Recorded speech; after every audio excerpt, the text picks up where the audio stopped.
Megnézzük a harcsákat? Tavasz van, megnézzük őket. Szuper! Hello, Szia!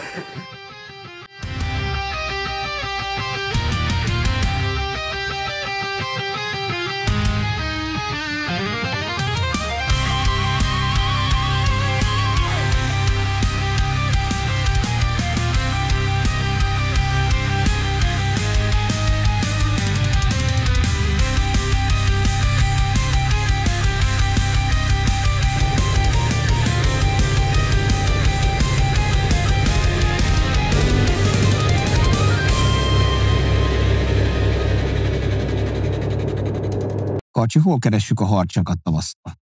Hát közel ahhoz, ahol télen vannak. Ugye enyhék már a telek. Sokféleképpen vagy sok helyen tartózkodik télen a harcsa. Egy része el van a homokzátonyokon egyesével. De a kövek alatti gödrökben, hogyha a gödörnek van egy meredek fala, ami visszaforgatja a vizet, nem áramlik, ott egyméretű harcsa össze szokott állni télre. Ezt úgy képzeljétek el, hogy nem a fenéken fekszenek így, hanem mint egy gombolyag. Én volt szerencsém többször látni ilyet tavakon jég alatt. Tehát a harcsák folyamatosan mennek egymáson, és fűzik egymást, mint egy gombolyag. Így tartózkodik télen a harcsa. Ahogy jön a tavasz, először a gödörben szélednek szét. És utána az első út a zátony oldalra vezet, a gödrök melletti zátony oldalra. Ilyenkor a főtáplálék ugye hol. Nincs még puha testű annyit, nincs elpusztult kagyló, ha nincs áradás, akkor nincs giliszta hordalékkal jövő táplálék, tehát az tavaszi első táplálék az hol. Úgyhogy ezeken az átany-oldalakon plastikcsalival jól meg lehet fogni a harcsát egy napsütéses tavaszi napon. Próbáljuk meg akkor oromra húzni. Elő a pecákkal. Így van. Na, akad. Nem kell nagy súly. 18 g.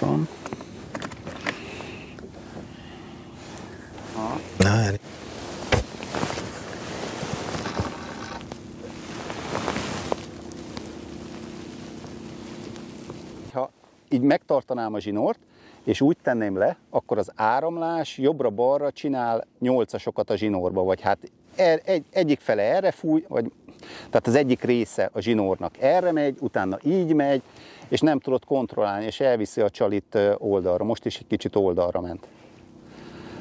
És mivel az áramlás változik, ha nagyon hamar visszaesik, akkor 2-t tekersz bele. Hogyha érzed, hogy lebeg, akkor csak 1-et.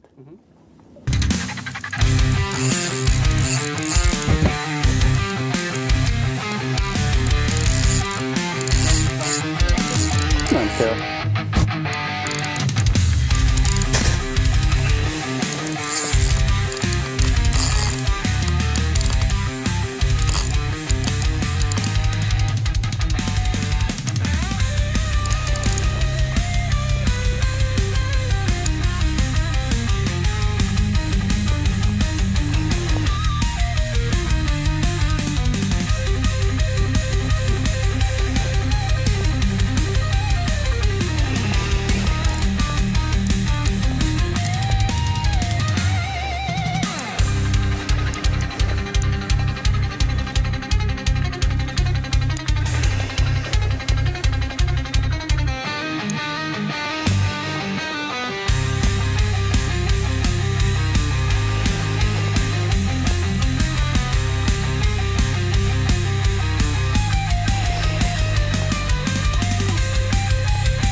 Miért mutat Karcsi a hal?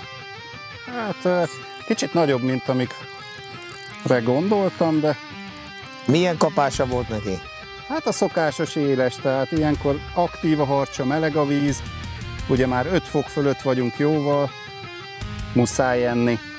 Tehát akkor nem az a ránehezedő, hanem az aktív. Nem. Ezek mind aktív harcsák, amik már aktívan keresik a táplálékot. Beszéltünk róla, hogy alapvetően ilyenkor hal az első táplálék.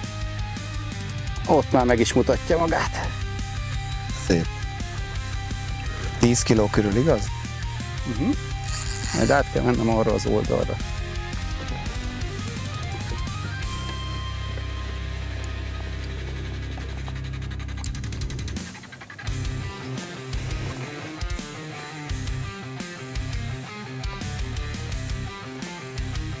Bevegyem, vagy beveszed?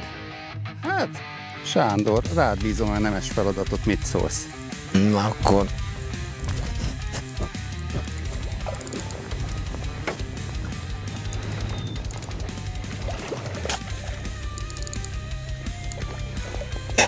Az ismerkedés mindig nagyon fontos, ugye ilyenkor egy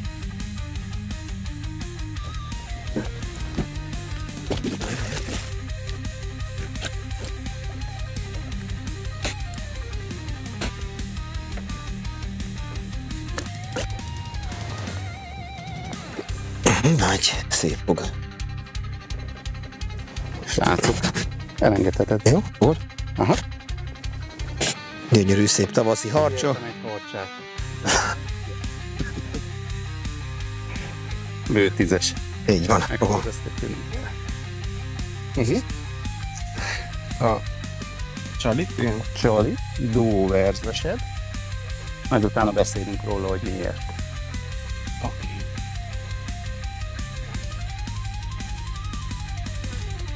Látszik az akadáson is, hogy ez a harcsa meg akar tenni a Csalit. Fölnépsz ide, Sanyi?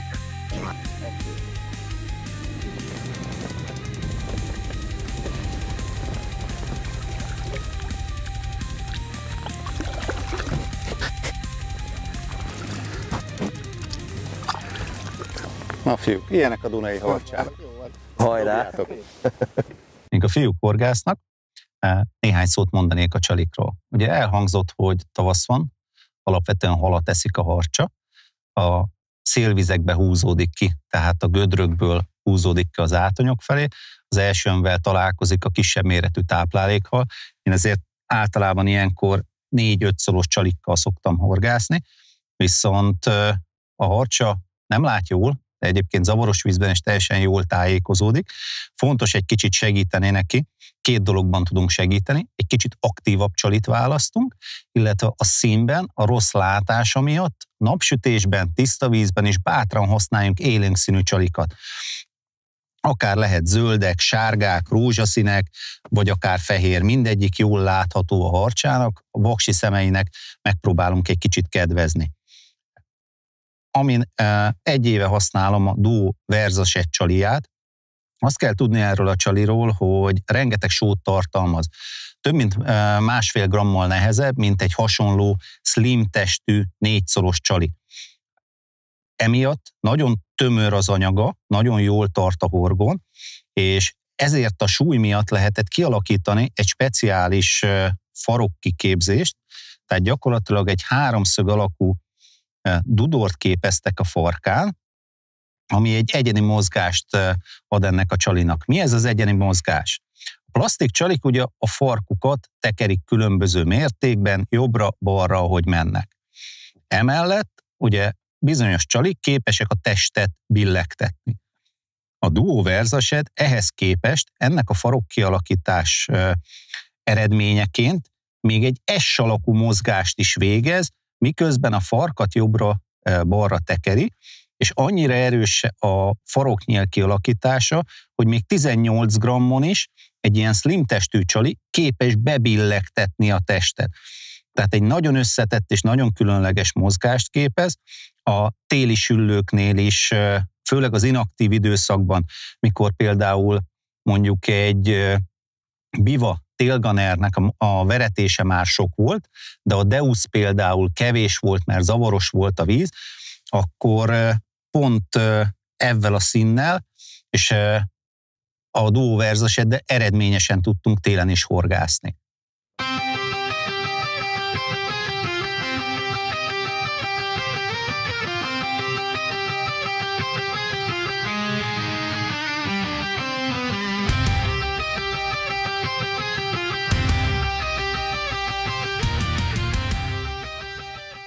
Törvények úgy változnak is, tehát látod, hogy nem konstans.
Mit fogtál, Sanyi?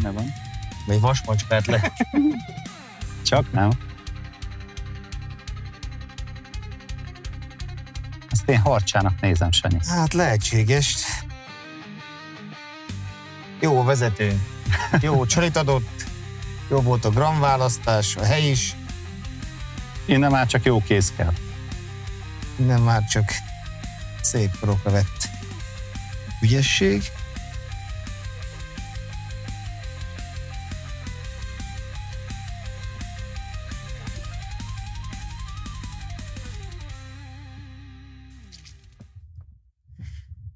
Megvan a catfish.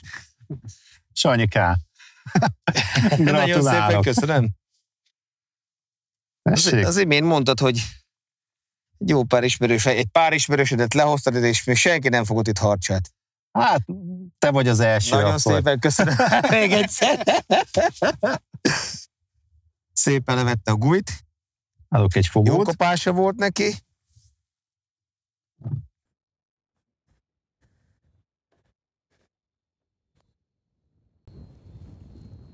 Hoppá. El is ment. Kész.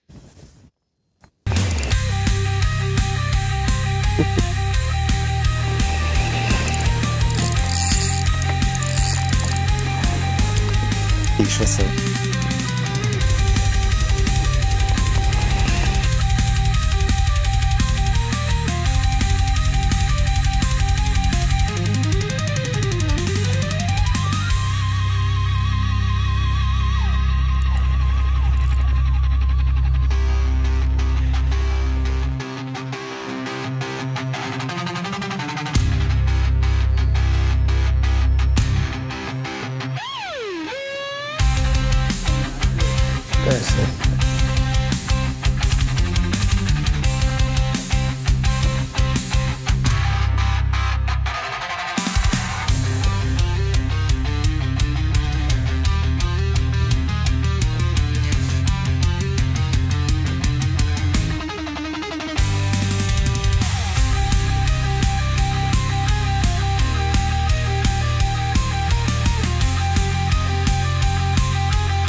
kutya az ugatásba.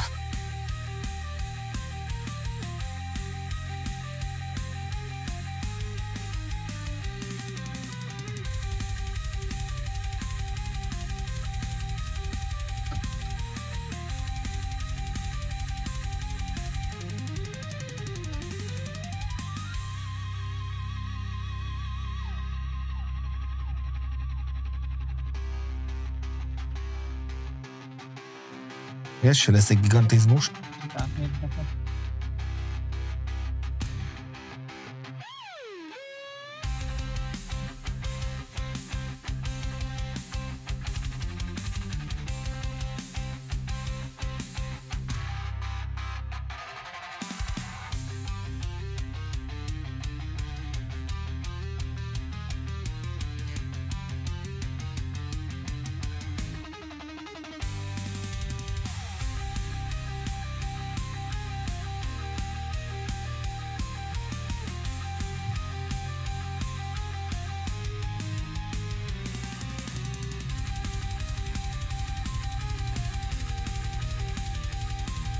Baby shark.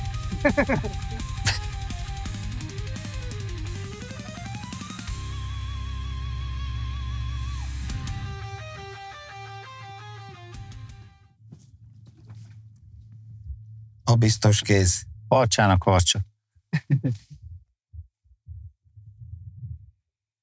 Ez is jól megette. Éhes volt. Sándor, ismét gratulálok. Nagyon szépen köszönöm. Azt mondtuk, hogy fogunk harcsát. Ezért jöttünk. Sanyikám, tavaszi harcsákat ígértem a Dunán, betartottam az ígéretem. Abszolút így volt, Karcsi. Általad egy frekventált helyre hoztál bennünket. Mondtad, hogy nem lesz egy egyszerű pálya, ki kell tennünk magunkért. Én úgy gondolom, hogy 4 harcsát sikerült fogni, úgyhogy szerintem ezt kipipálhatjuk ezt a mai napot. Érdekes csalikat, érdekes gramokat, érdekes helyszíneket látogattunk meg. Nagyon sokat tanultunk róla, főleg a dunai horgászattal. Úgyhogy mindenféleképpen ez egy érdemes, jó horgászat, egy tanult horgászat volt. Örülök a sikereiteknek. Tudtam, hogy nem lesz egyszerű ez a hely, de mindig ott kell horgászni, hogy a hal van. Melegszik a víz, a harcsa szépen úszik ki a gödörnek, elterül a gyakorlatilag minden részén. Hogyha most délután mennénk vissza, még kiebb horgásznánk a teljesen sekély zátonyokon. Ugye beszéltünk, hogy halat eszik a harcsa ilyenkor tavasszal, az elsődleges táplálék. Én azt gondolom, ilyenkor elég a 4 szól, tehát nem kell nagy csali felé fordulni. Sokkal eredményesebben meg lehet fogni. Beszéltünk a színekről, ugye, hogy kedvezünk egy kicsit a harcsának, hiszen rosszul lát. Ezért, hogyha megnézzük, hogy mivel fogtunk halat, rózsaszínnel, gyakorlatilag ezzel a nagyon élénk sárgás kékes hátúval, és a fehérrel. Ugye a fehéret is az élénkek közé soroljuk, hiszen nagyon jól látszik a vízben, és én egyszer már mondtam nektek, hogy nem hiszek feltétlenül a színekben a harcsánál, kivétel, ha fehér. Úgyhogy itt ezekben a színekben az élénk dolog volt a lényeg, meg fontos volt a vezetés, tehát a harcsa nem fog fejre állni, azt alaposan húzva a fenék fölött nem fogja megenni, el kell emelni a feje fölé, meg kell neki lebegtetni, és úgy tudjuk őket megfogni. Nagyon érdekes volt az a technika is, amit mutattál nekünk. Ugye bedobtuk a csalinkat, egész jó gramokat választottunk ki, ilyen 14-től egészen a 25 gramig dobáltuk, és ugye ebbe a szépen kikövezett sávba kellett húzni, halat egy ilyen csatorna, tehát mondtál nekem, hogy ilyen S alakú is lehet a csatorna, hogy próbáljuk megtalálni a halakat, ugye bedobás után magasra tartottuk a botot, megpróbáltuk kontaktot folyamatosan tartani a jig fejjel, és szépen a bottal leérinteni a földre, mikor megtaláltuk a kontaktot. Ez igazából felénk nem sokat horgászott módszer, itt például megpróbáltam én is hamar elsajátítani tőled, és valóban tényleg az, hogy leért a jig, és csak akkor volt kapás is, mikor ugye pont ezen a csatornába tudtuk vezetni, és ezt a 60-70 cm-re elhúzva a talajtól, a lehulló gumihalat abszolút, de torokra vette, biztos volt az akadás. Jó kapások voltak. Így van, jó volt. Elmondjuk a nézőknek, hogy néz ez ki, mondjuk így elképzelve a fenéken. Igen. Ugye először erről a dobásról. Folyóvízen én mindig úgy teszek, hogy mikor eldobom, feszes a zsinór, az ujjamat a dob peremére szorítva, engedek zsinort, fejem fölé emelem a botot, és ott, ahol dobtam, ott leteszem a csalit. Miért csinálok így? Mert ilyenkor ér a leggyorsabban le a fenékre a csali, és így tudom a legnagyobb kontrollt a fonott zsinórban a botig megtenni. Hogyha ezt így megtartanánk, egész egyszerűen a dobás után, a csali valamikor, hogyha kellő a súlya, fenékre érne, de ez nagyon-nagyon hosszú idő lenne, és az áramlás elviszi az egyik irányba, hogyha csak nem tökéletesen magunk alá horgászunk. Ráadásul ennek a helynek az volt a sajátossága, hogy a különböző vízrétegek különböző irányban áramoltak. Ezáltal, hogyha te így elkezded süllyeszteni a csalit feszes zsinórral, akkor a csalid elmegy erre, utána megint erre, és egy ilyen szép S-alak lesz a zsinórodba, és elveszik a kontroll a csali fölött. Tehát mikor elemeled, az egyik nagyobb ömöl elhúzza erre, teljesen természetellenesen mozog a csali.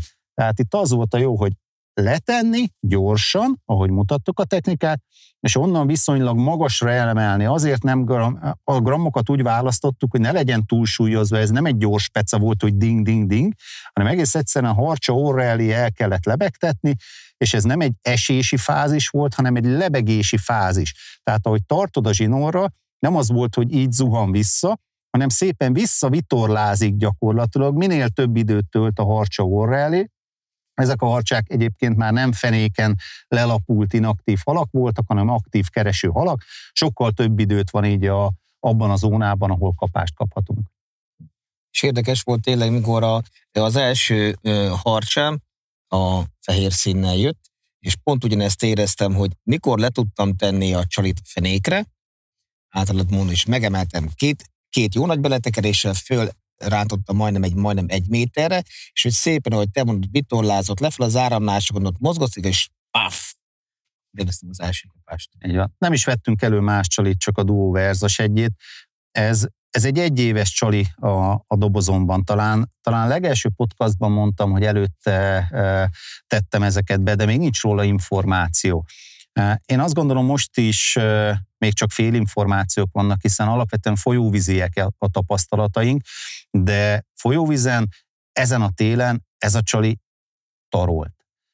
Majd elmondtuk, hogy miért van ennek ilyen egyedi mozgása, miért tud ez a csali többet, mint bármelyik másik csali, és gyakorlatilag csak a színekkel kellett egy kicsit variálni, de gyakorlatilag majdnem azt mondom, hogy bármelyik élénk színnel fogtunk volna.